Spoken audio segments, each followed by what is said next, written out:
अगर करें आपको, लाहौर हाईकोर्ट ने मरियम नवाज की पूरी जमानत 12 अप्रैल तक मंजूर कर ली है। मरियम नवाज ने अदालत के बाहर सहाफियों से गुफ्तगू करते हुए कहा कि एहतसाब का इदारा निहत्ती खातून से खौफजदा है। तारीख में पहली बार नैब के दफ्तर को रेड जोन करार दिया गया। पार्टी 26 मार्च को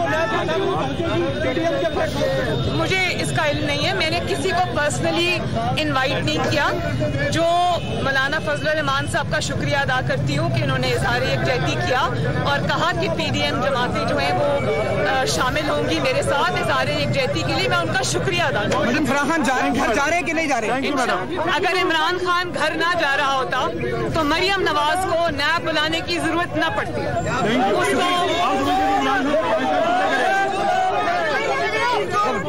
और बात यह कि शायद तारीख में पहली मर्तबा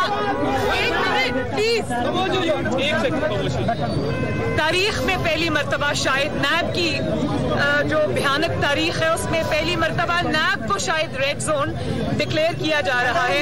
इसी से पता चलता है कि एक निहत्ती औरत का कितना खौफ है, नवाज शरीफ का कितना खौफ है, अवाम का कितना खौफ है और उस खौफ से ये थर थर कांप रहे हैं और पूरे को इलाके को रेड जोन डिक्लेयर कर दिए।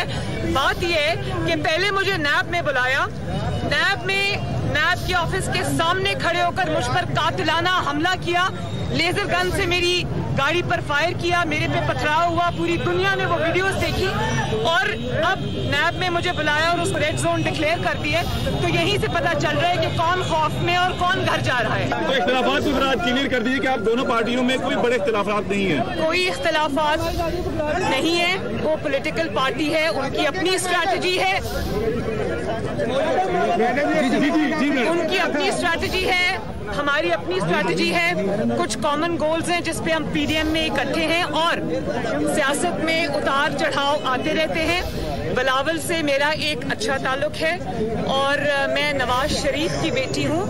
मैं रवादारी की सियासत और ताल्लुकात को निभाना जानती हूँ, इसलिए मैं कुछ नहीं कहना चाहती। नैब को चला कौन रहा है ये?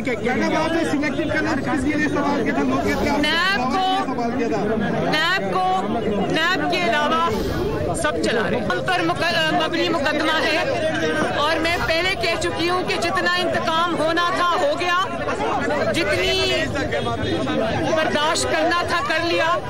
इंतकाम से कि बर्दाश्त करके इनको एक्सपोज किया है, लेकिन अब अगर इमरान खान की हुकूमत मुश्किल में आई है, उसकी कश्ती डूब रही है, तो नैब को ये मौका नहीं दिया जाएगा कि इमरान खान की डूबती कश्ती को बचाए। उसके लिए पॉलिटिकल इंजीनियरिंग करे और इंतकाम करे। तो इसलिए मैंने ये फैसला किया था कि इनके इंतकाम को रोकना भी है, उसका मुकाबला भी करना है और इस दफा इनके लिए आसान शिकार नहीं बनना।